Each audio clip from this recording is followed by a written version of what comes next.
Let me start this evening's briefing from my explanation with respect to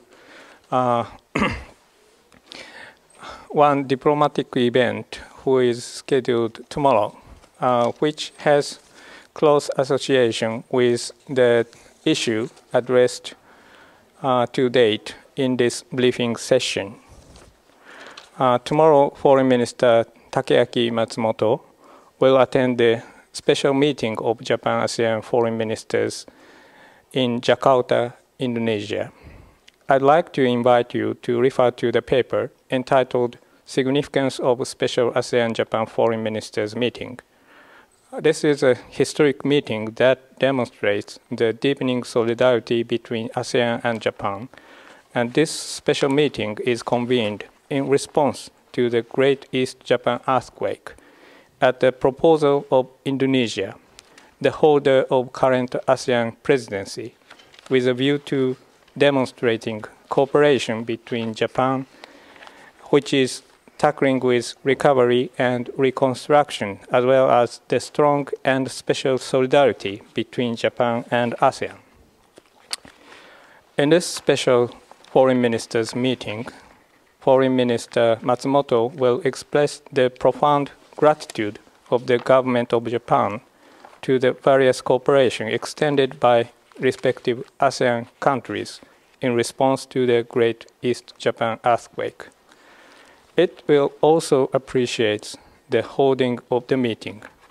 In the meeting, Mr. Matsumoto will explain the current situations as to Japan's handling of the damages caused by the earthquake and tsunami, including measures corresponding to the accident of nuclear power plant. Japan will promise to continue to ensure the provision of information with great transparency. Mr. Matsumoto will also express Japan's determination to overcome the difficult situation and achieve its reconstruction with its all-national strength, with a view to reassuring ASEAN countries. Furthermore, Mr. Matsumoto will exchange opinions with foreign ministers and other participants from ASEAN countries on strengthening future cooperative relations between Japan and ASEAN, including cooperation on disaster prevention. We will promote our cooperation with ASEAN in disaster management in such areas as sharing experience and lessons learned from the earthquake, supporting ASEAN, supporting AHS Center, which stands for ASEAN Coordinating Center for Humanitarian Assistance on Disaster Management, and considering the continuous implementation of ARF Directs, which stands for ARF Disaster Relief Exercise. With respect to our cooperation for the AHA Center, we envisage cooperation for the provision of equipment, particularly communication equipment, which is of critical importance at the time of disaster, stockpiling of foodstuff, water, medicines, and so on, and dispatch of experts.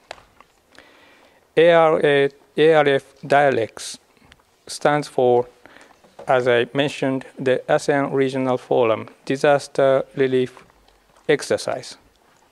In March, Japan co-organized with Indonesia the ARF Dialects to develop the region's capacity to respond to disasters. While it was originally envisaged as one-time event, we are considering the continuous implementation of this exercise in the light of the occurrence of the Great East Japan earthquake. In the meeting, Japan will further reconfirm its unchanged principle to support ASEAN community building and enhancing ASEAN connectivity. The paper entitled Japan-ASEAN Relations provides for further details on this matter. As you see on a separate paper entitled Minister Matsumoto's schedule, Foreign Minister Matsumoto will arrive at Jakarta on the early morning tomorrow. During the morning, the Foreign Minister will have a Japan-Indonesia Foreign Ministerial meeting with his Indonesian counterpart, Dr. Raden Muhammad Mauti Mulyana Matalegawa, Foreign Minister. The bilateral foreign ministerial meeting will be followed by their working lunch, after which Foreign Minister Matsumoto will call upon the President of the Republic of Indonesia, His Excellency Dr. Yudhoyono. In the afternoon, after bilateral foreign ministerial meeting with his counterparts from Malaysia and Thailand respectively, Foreign Minister Matsumoto will attend the Japan-ASEAN Special Foreign Ministers meeting. Immediately after the special meeting, a joint press conference is scheduled. In late afternoon, Mr. Matsumoto will further meet Secretary General of ASEAN and his Philippine counterpart. Next, I'd like to, as usual, mention about additional cooperation extended from foreign countries and territories. In response to the earthquake, relief supplies are scheduled to arrive in Narita Airport on the early morning tomorrow from the government of the Special Administrative Region of Hong Kong. The government of the Special Administrative Region of Hong Kong has announced that it would provide relief supplies worth of 5 million Hong Kong dollars for Japan. The relief supplies are a part of that commitment. They consist of 20,000 canned foods. They will be offered to Iwaki City of Fukushima Prefecture. Next, the other day, I referred very briefly to the provision of relief supplies by Turkey, which requires further elaboration. In response to the Great East Japan earthquake, relief supplies provided by the government of Turkey arrived at Narita Airport on Monday, April 4th. Among the supplies, around 18.5 tons of drinking water, about 68,800 food cans of tuna and beans, and approximately 5,000 blankets will be delivered to Miyagi Prefecture, Fukushima Prefecture, and Tokyo, Setagaya City, and 3 other cities which accepted disaster-stricken people, respectively. Turkey's aid and rescue team has been in operation since Monday, March 21st, in areas including Shichigahama-cho in Miyagi Prefecture. The government of Japan deeply appreciates the cooperation from the government of Turkey. Finally, I'd like to mention about the Japan-India Vice Foreign Secretary Dialogue and Foreign Office Consultation, which has something to do with the earthquake. The Japan-India Vice Minister Foreign Secretary Dialogue and Foreign Office Consultations was held today in Tokyo. The participants of the Vice Minister Foreign Secretary Dialogue included Mr. Kenichiro Sasae, Vice Minister for Foreign Affairs of Japan, and Ms. Nirupana Rao, Foreign Secretary, Ministry of Foreign Affairs of India. They exchanged views on countermeasures for the Great East Japan earthquake and international agendas in general. The participants of the Foreign Office consultation included Mr. Koro Besho, Deputy Minister for Foreign Affairs of Japan, and Foreign Secretary Rao, Ministry of External Affairs of Japan. They exchanged views on bilateral relations, global and regional issues, among other topics. That's the end of my explanation. Thank you very much. So next, I would like to request Mr. Nishiyama for this evening's briefing. Thank you. Good evening, ladies and gentlemen. I'd like to update the Fukushima Daiichi power plant's status. Regarding Unit 1, injection of nitrogen to the containment vessel is going on steadily. We have a plan to inject less than 6,000 cubic meters of nitrogen. Although the pressure of the vessel is rising, we think that it is because of the injection of the nitrogen and is not unusual. The temperature of the water supplying nozzle went up suddenly after the midnight earthquake yesterday. We are carefully watching the trend after this hike. Regarding stagnant water, we are transferring the water in the hot well to the condensate storage tank. But we found the level of the surface of the water in the condensate storage tank has not been changed for 2 days. So we will add or change to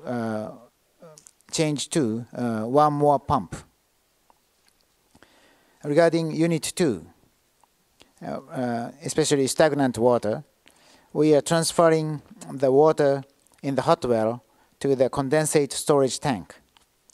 We'll finish it by April 8th or 9th to prepare for pumping up the stagnant water to the hot well.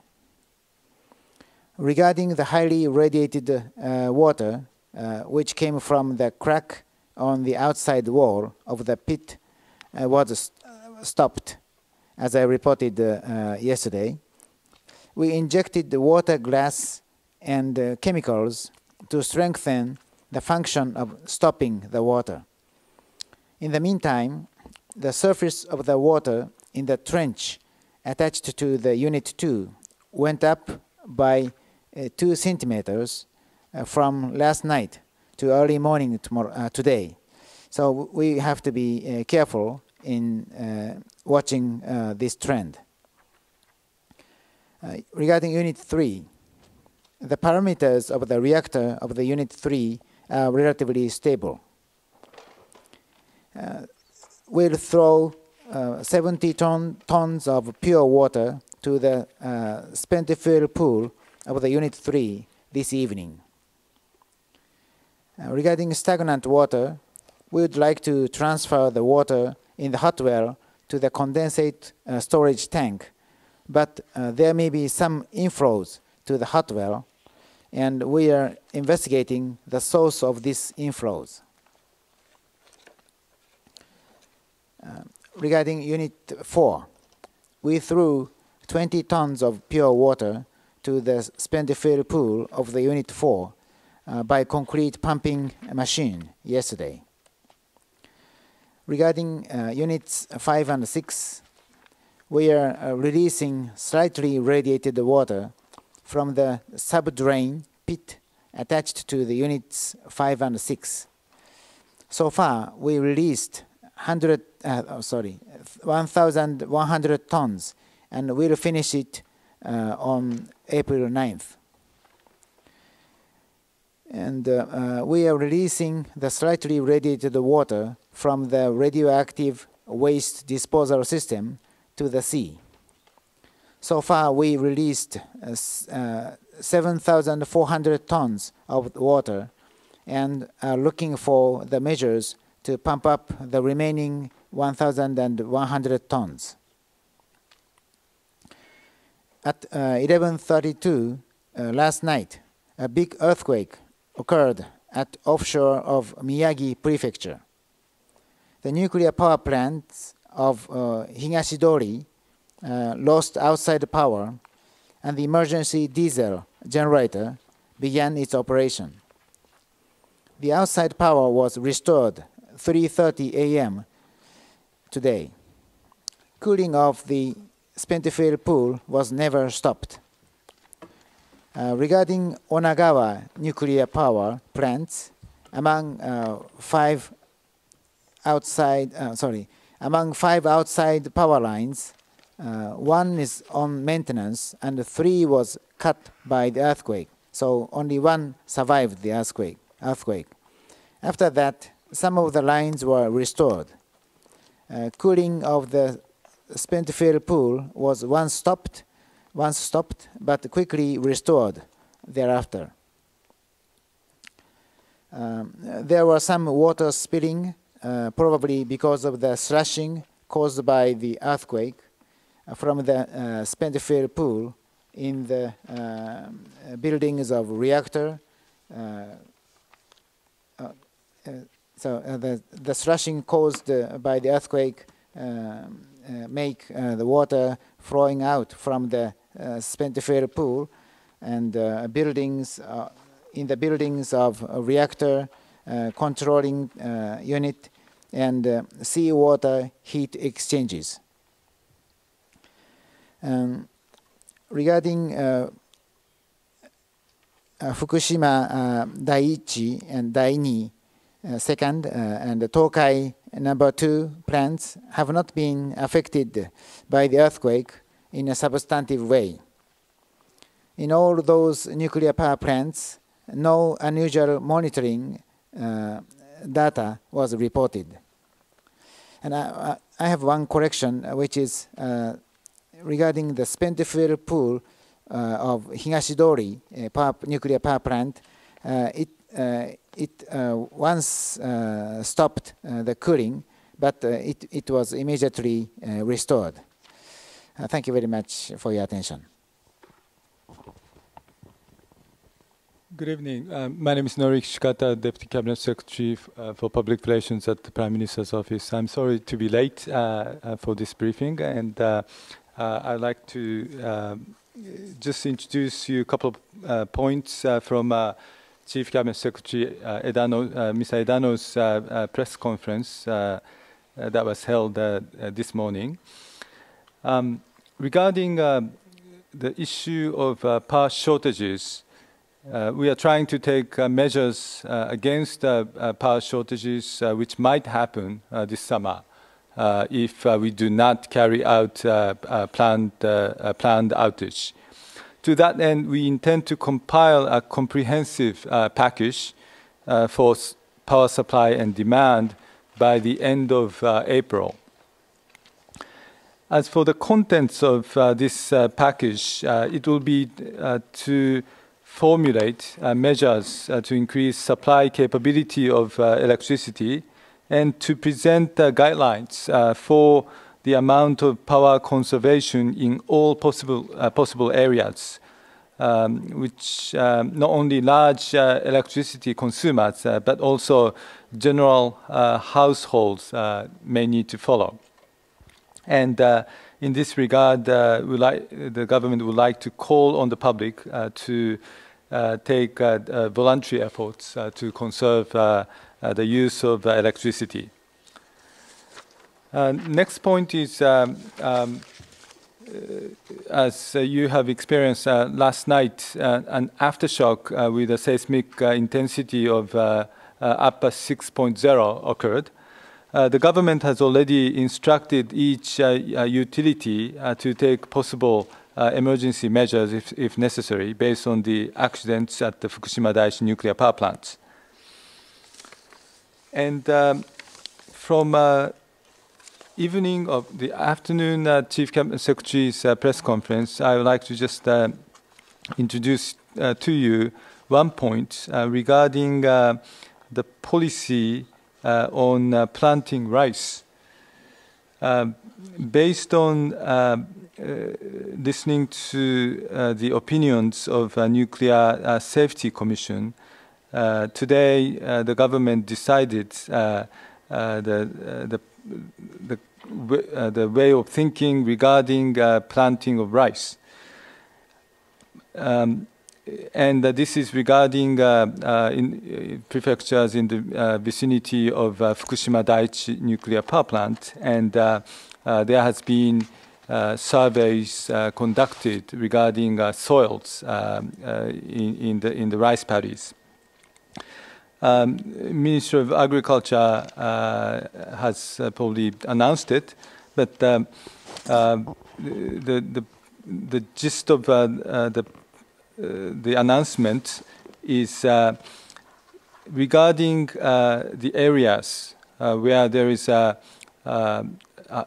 high possibility that rice to be produced would exceed the provisional standard values. According to food safety, food sanitation law, there will be a control over the rice planting.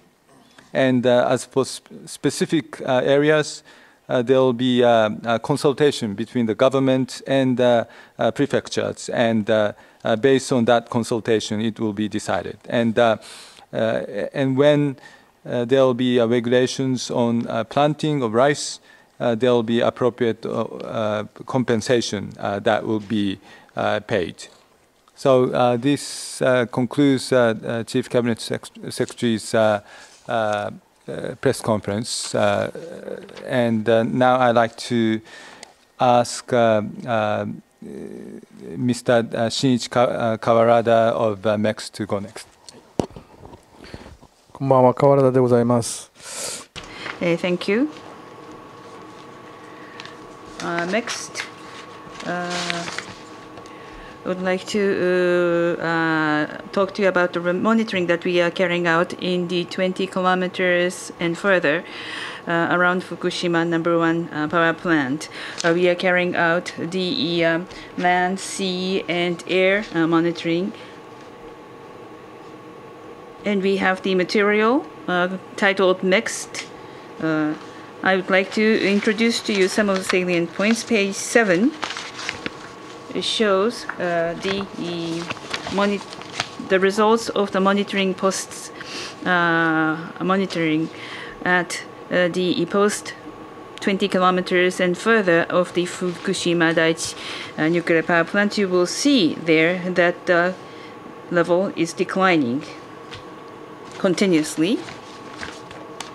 Also, we do have the nationwide monitoring post where the spatial readings as well as the fallout rate readings are given. They can be found beyond page 30 and on.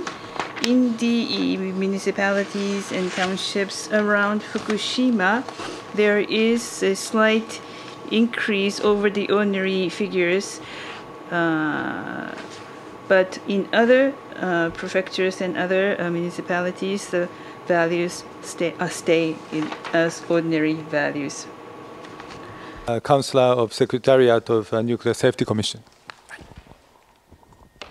それでは原子力安全委員会から。From the Nuclear Safety Commission, I would like to give you the daily report concerning the evaluation of the environment radiation monitoring results. What I will be reporting to you is the information that was published between 10 a.m. on April 6, 2011 and 10 a.m. on April 7th. In the material that you see, you will find an address of the web page. This is the homepage of MEXT, but we carry out our evaluation based on the data that is published there. Therefore, maybe you can refer to the figures that we reference that are provided from MEXT. This is the page for index. Therefore, in order to actually match the results today, you need to find the right page where the timestamp is coincides with what we are using. The overall evaluation is that there are no data found which has any effect on people's health. If we take each one is the ambient radiation dose rate. There are several points where relatively high dose was recorded, but they do not pose an effect on people's health. The second is the dust sampling in the air. Compared to the previous day, for iodine there is increase, but cesium there is a decline. Any of these data does not have any impact on the people's health. As for the airborne monitoring, there are no new information. First is the environmental sample. On the surface of the sea and in the sea water, the numbers are larger for both as compared to the previous day's figures.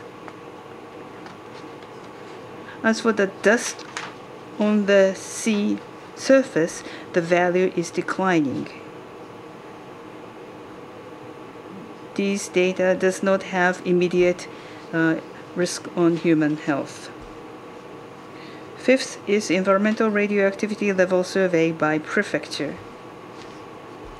As for the tap water or the drinking water, iodine and cesium has a lower figure as compared to the previous day's readings. So this concludes my report for today.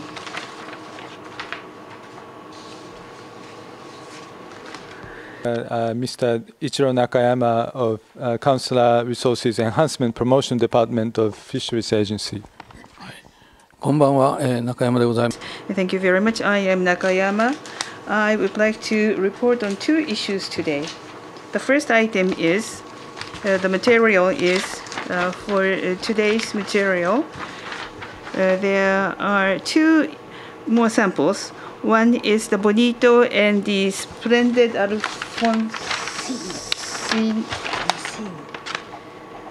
Alfonsino. They are below the provisional standard. They are the test samples from Chiba.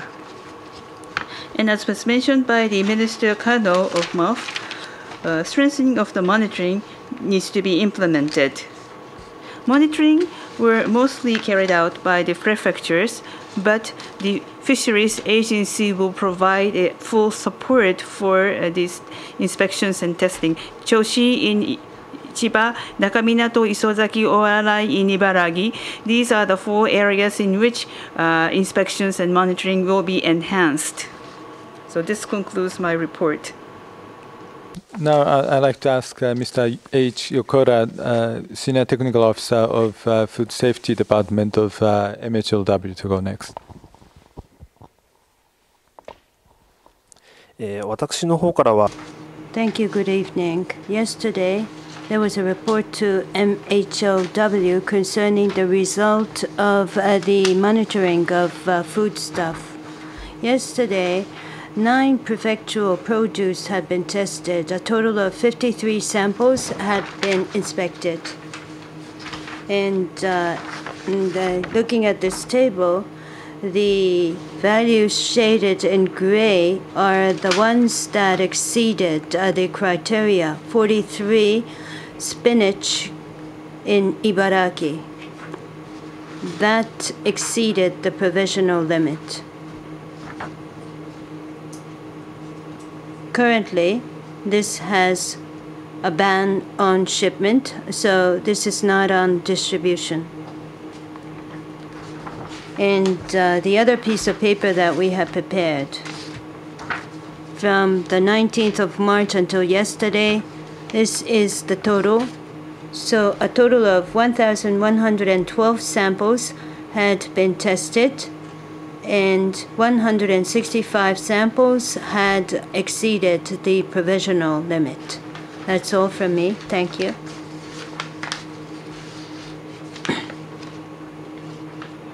Ask Mr. Koji Takahashi, Director of General Affairs, Ports and Harbors Bureau of MLIT, to go next. 国土交通省からですけれども。Thank you. From MLIT. Today, the Minister of Land Infrastructure, Transport and Tourism had made a statement on the countermeasures against radiation imports.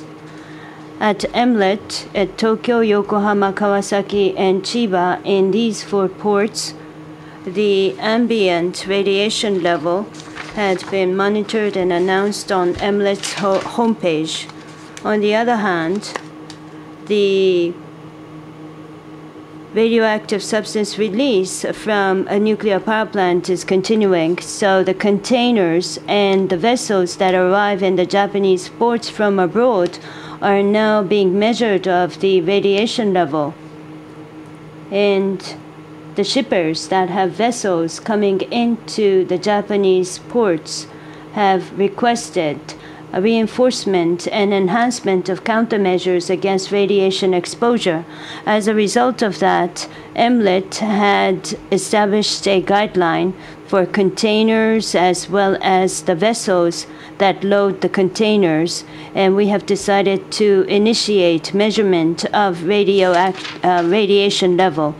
The guideline stipulates the type of monitors, the safety criteria, what would be the certificate and the contents of the certificate, and when the containers exceeding the criteria is detected, then what should be the measures to be taken. In the port of Yokohama and also in the port of Tokyo and others, we are going to start the measurement. However, we need coordination among the parties involved, so the timing for starting the measurement would be in mid-April. And once we finalize the guideline, we can make a detailed announcement. Thank you. Okay. Now, I'd like to open the floor for questions. When you ask a question, please identify yourself. Andy.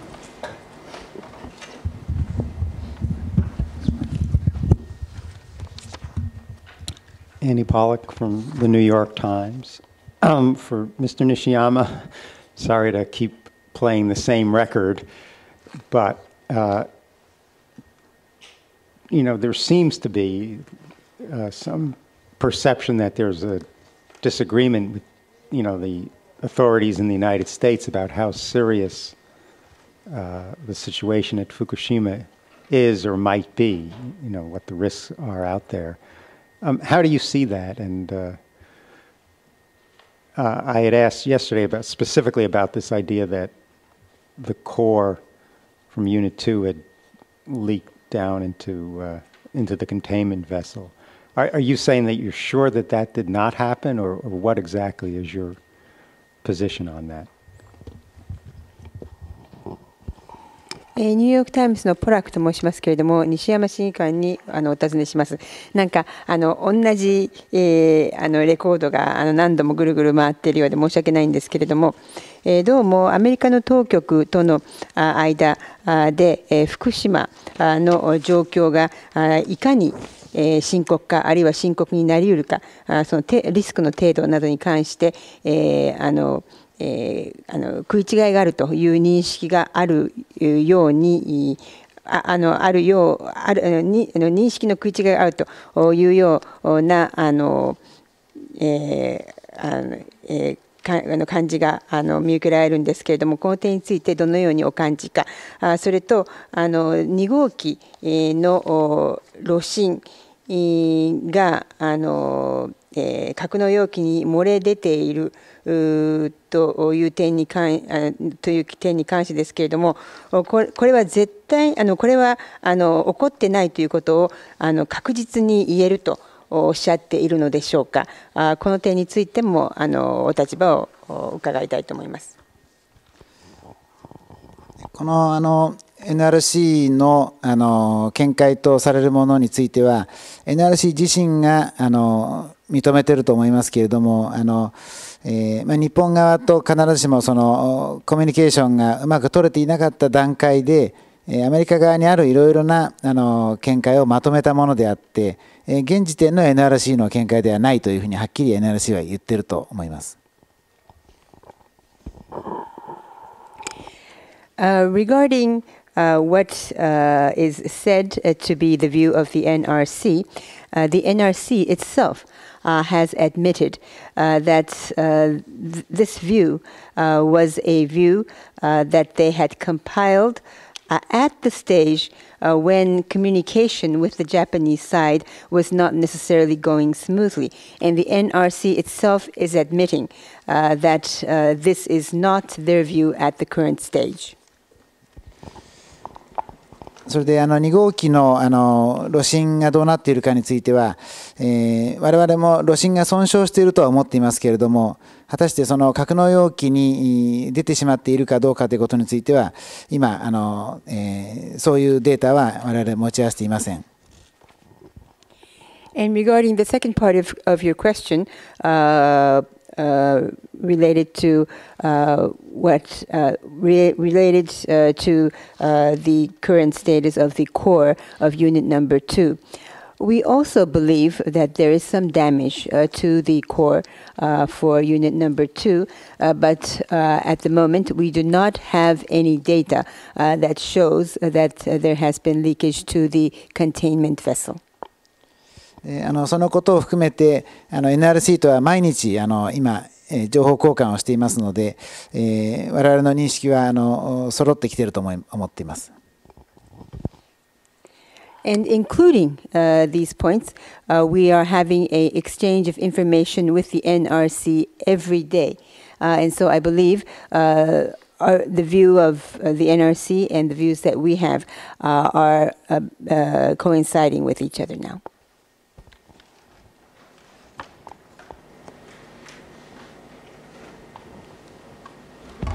Go ahead.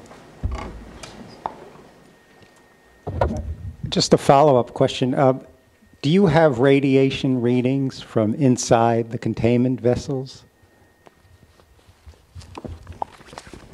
関連質問ですけれども、格納容器の中の放射線レベルの測定値というのはあるんでしょうか。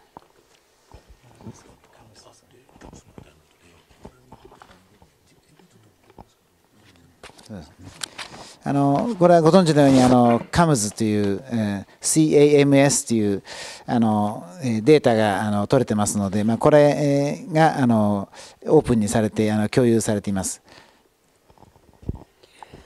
As I'm sure you know, we have the CAMS data, CAMS data, which is being collected, and the data is being made public, and it is shared with whoever wishes to see it.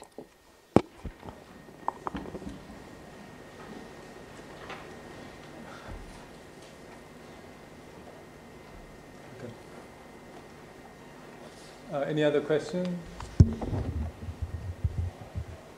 Go ahead.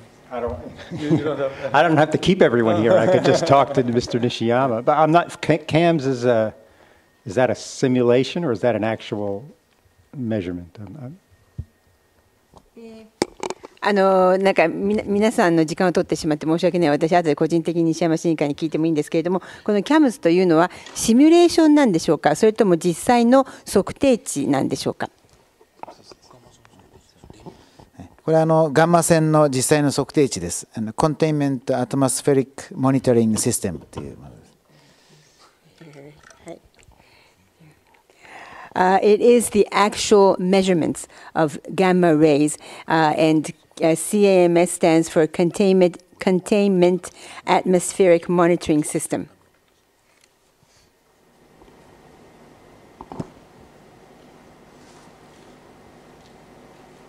Any other questions?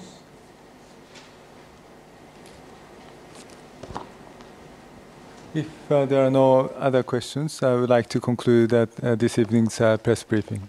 Thank you very much.